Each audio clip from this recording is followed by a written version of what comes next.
I'd like to invite the deputy of opposition to continue next to the opposition. Here.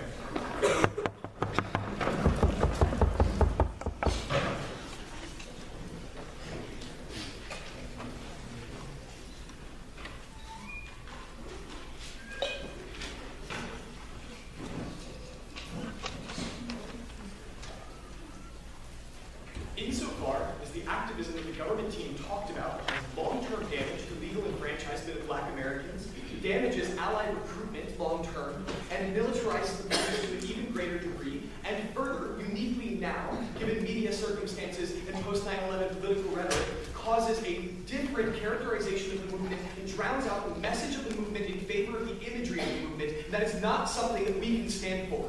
Understand that optics are inherent to the efficacy of social movements, particularly racial ones in the United States and other Western countries. Gabby does a beautiful job explaining how white paranoia mandates that Black violence be identified and protected against and be definitional of Blackness in all instances. Let's look at the long-term impacts this has, first of all, on the legal system. Rodney King, and for those of you who don't know about the Rodney King trial, was a Black man beaten by police. There was a literal video of this man lying on the ground being viciously beaten by 4 police officers, and that video was interpreted to prove that Rodney King had violent intentions directed towards the police. His open palms held above his face indicated aggression. His body in the fetal position represented an impending pounce. The recent context of Black militancy at the time triggered white paranoia in a way that allowed what should have been a fairly straightforward trial to turn into the inscription of violent intentionality on Rodney King's Black body. The Black Lives Matter movement cannot afford to take this hit, given that it's already struggling with its efficacy and image. We cannot regret the decline of these groups that affirm and reinforce white paranoia in a way that ensures long-term legal disenfranchisement. We need as much temporal space between us and this movement in order to get past this fear and allow people to be legally re-enfranchised in a way that's meaningful. This is why we don't care about the fact that we literally saw Eric Garner being strangled. And this denigrates broad social support. Having to fight these connections has made it near impossible for contemporary social movements to achieve progress. Black Lives Matter, as has been saying, has had to fight these associations directly since its inception. We cannot regret the quick decline of a group whose reputation will neuter racial activism in this country for years to come, preventing the radical legislative change that these groups want. And I do not believe, in any sense, that the decades of militant indoctrination of the police and the fear that they have of Black people and the internal support and the way that they generally just tend to protect each other at all costs, so that the police will make it such that if we further militarize Black people, the police will demilitarize in response. This doesn't make any sense. They have better weapons, they have better protective gear, and more importantly, they have the fundamental belief that they are doing a social good that Black bodies stand in opposition to. These are not things that they let go of as soon as they are afraid. That is the definition of their job. That's what they had in their minds when they signed up for this job. Second, the media and control of message of the movement. There are 2 big distinctions between the civil rights movement and now. This was my first POI. The civil rights movement was, first of all, highly centralized in terms of where its messages came from, and it existed before this sort of social significance and existence of the 24-hour news cycle. The reason that Black militancy was able to be efficacious was that it had a concurrent, non-violent, non-aggressive movement and rhetoric that could ease white paranoia of ever engaging with Black people and respond positively to their fear, and allow them to respond positively to their fear. One second. That is, and was far more persuasive, and necessary to have this concurrent social movement is probably proven by the fact that Alex literally tells you that that's all we ever talk about in our history books, because that was what allowed white people to realize that it was okay, that they were afraid, but the way that they could deal with that was engaging with the non-violent Black people who they were not afraid of being able to engage with. And the only actor that created that fear, though, was the violent groups. So the only way you have white people caring and engaging with non-violent groups is if there exist violent groups to do that. Right, so this is what I'm talking about. This is where I'm going to get into this distinction even further. First of all, Black Lives Matter and similar movements in status quo are highly decentralized. They don't have an MLK or a Malcolm X from which authoritative characterizations of racial justice movements can be dispensed. This makes contemporary social justice movements incredibly easy to be tokenized by individual actors, afraid white people are predisposed to take and remember the image of violence instead of the message of peace. Gabby tells this to you, and tells it to you very persuasively, and that's the part of Gabby's case, i.e. all of it, that open government decided to agree with and reassert their initial points. Okay, And furthermore, the 24-hour news cycle means that these images are reproduced over and over, and as Black Lives Matter is already struggling to provide a countervailing message of peace, if we have an actual black militant group or several of them, that narrative will be drowned out in its entirety. It is impossible to get a word in edgewise. We cannot regret the decline of these movements before they would have begun to do more harm than good. I am not saying that it wouldn't be great if we could have militant groups now in which these circumstances didn't exist to make the current social movements more efficacious. However, circumstances are such that their existence would only impact negatively the efficacy of these movements because they would drown out the countervailing message that allows white people to engage with their paranoia positively. Lastly, the political rhetoric of terrorism in the United States post 9/11, and this was my second POI, is such that the disposition to call internal militant groups terrorists is new and incredibly impactful and distinct from the civil rights movement. That rhetoric is fueled by nationalism and national identity and unity. The black people in these movements become the threat to cohesion and unity, not the racist acts that caused them to rebel in the first place. Those are the optics. The fear of terrorism that has been indoctrinated for a decade, especially with the rise of ISIS, raises fear to the degree that the message cannot be heard anymore. This is why even outside of the 24-hour news cycle, the fear is different and unique now, and that it drowns out the message because people have so many other reasons to be afraid. Yeah.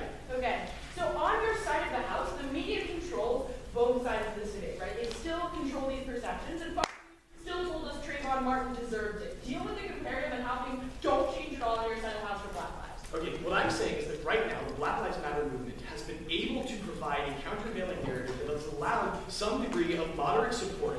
That becomes literally impossible to the degree that we make that message drowned out by an increase in fear that wouldn't have existed back then, and by the existence of the 24-hour news cycle, which is far more likely to report on the now drastically increased visual images of black violence than they would trying to fill time with discussions of black peace and black social movements. And this also means, in terms of terrorism and its connection to nationalism, that the movement becomes fundamentally oppositional to an American identity. It makes it absolutely unpalatable, even to moderate and very leftist politicians and voters, to enact legislation that these groups endorse. Every piece of political legislation that they touch becomes anti-American because we now have this hyper-nationalist, hyper-effective rhetoric with which to ascribe to them that people are willing to believe because they are afraid. Right now is the worst time for these groups to exist. We are so glad that they declined when they did. We appreciate what they did for the social justice movement. We don't believe they can do it anymore, and unfortunately, we're going to have to fight a counter battle this time.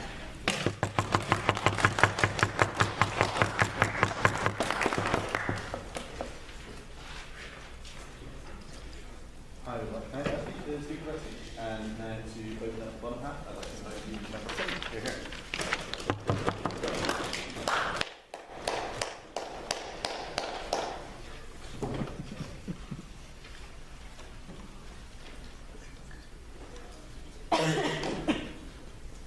Thank you, Madam Speaker. Philippe and I are proud to be standing on the opposing government for the second consecutive year in this panel, and to actually be debating a motion that we firmly believe on our side of the house. I think the teams on opposition have not engaged in the comparative in this debate.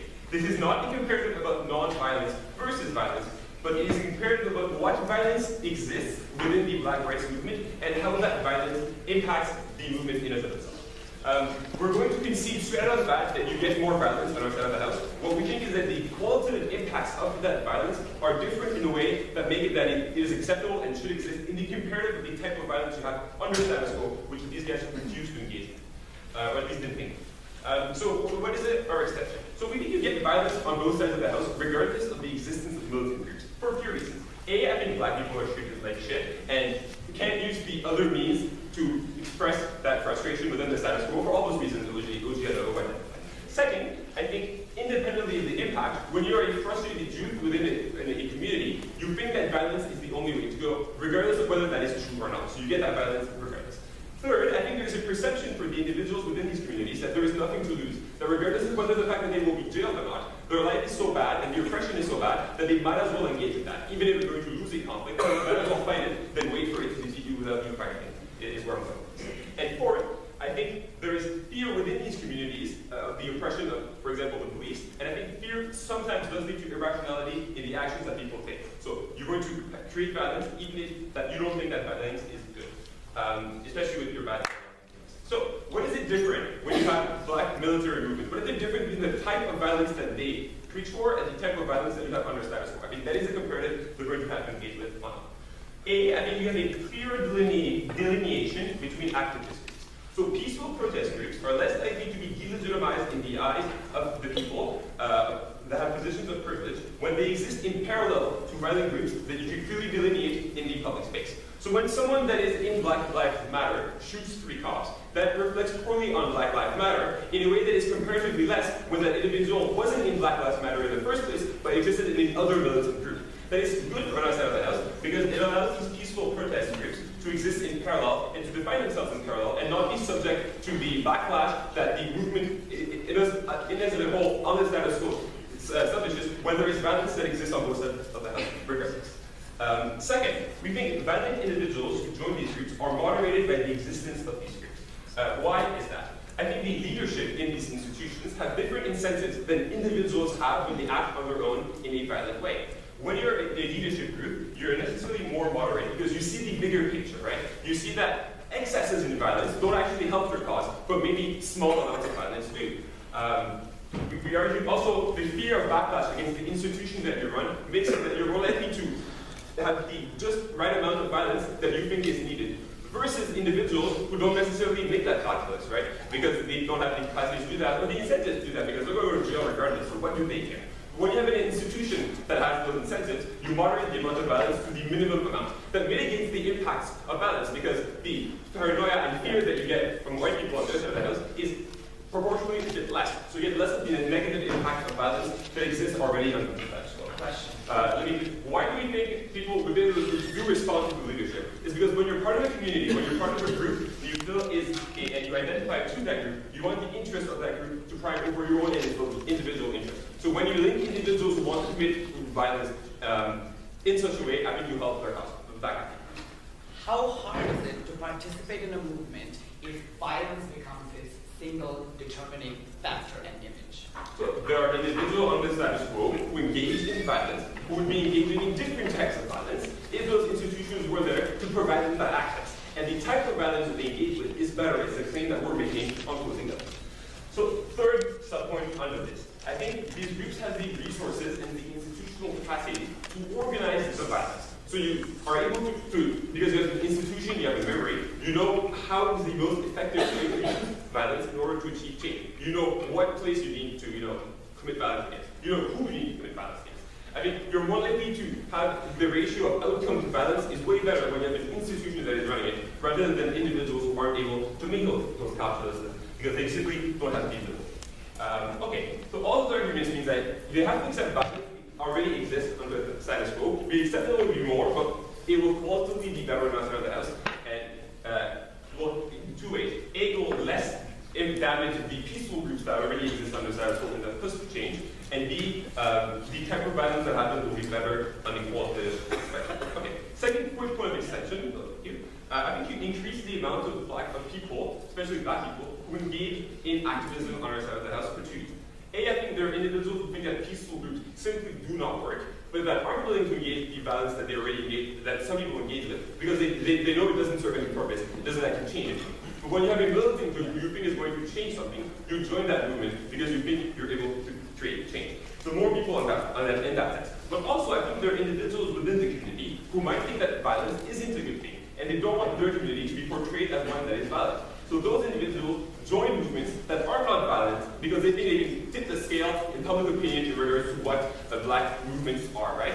So you get more individuals joining groups like Black Lives Matter because they want to compensate the narrative that exists in society that all these groups are necessarily violent. I think you get more individuals within these groups necessarily means you have more probability of change because there's more visibility, more activism, more of the things these guys want to protect themselves. Okay, what does opening up tell us? So a bunch of stuff about violence is bad. You have violence regardless, so the type of violence you get on the side of the house is better, is the case we're making. They tell you police will be militarized. They are already militarized against the non-organized violence that you see in places like Ferguson. So why is that qualitatively or quantitatively different is a question you back at. Then it tells us contemporary movements are not centralized. It is easier for contemporary movements to become centralized when all the violent wing of those movements go away and go in another movement. it's easier to form a coherent front when you are more united in your approach in regards to how you should achieve change, right? You're more likely to have that when there's a militant group that takes away the valid people from your group. Okay, then they tell us, so you try to peaceful movements and are able to like compliment them. They will be called terrorists. Like, so were the Black Panthers, I think, at the time. Here, here. So, like, well, what is different? I think the Black Panthers created an interest or sufficient fears so that individuals interacted with the civil rights movements. I think, like, OG comes to that. I don't have to talk about that more. Okay, Mr. Speaker, violence exists regardless. That is a comparative they have to engage with. The question is, how does that violence impact the lives of Black Americans? We can get impacts to better organize that has all those reasons for that purpose.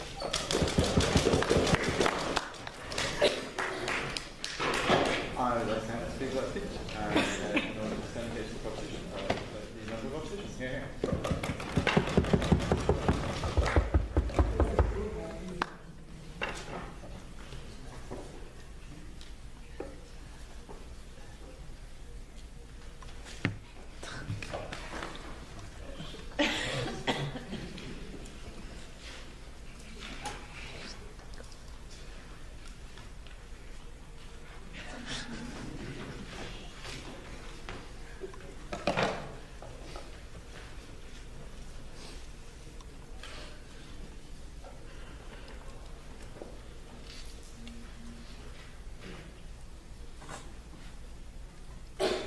In closing opposition, Graham and I are clear. We think we will talk to you exactly on the counterfactual and the engagement they want us to do, right? Because well, it's probably fair that violence is going to exist on their side. We think the way in which we're going to extend this debate is by talking to you about how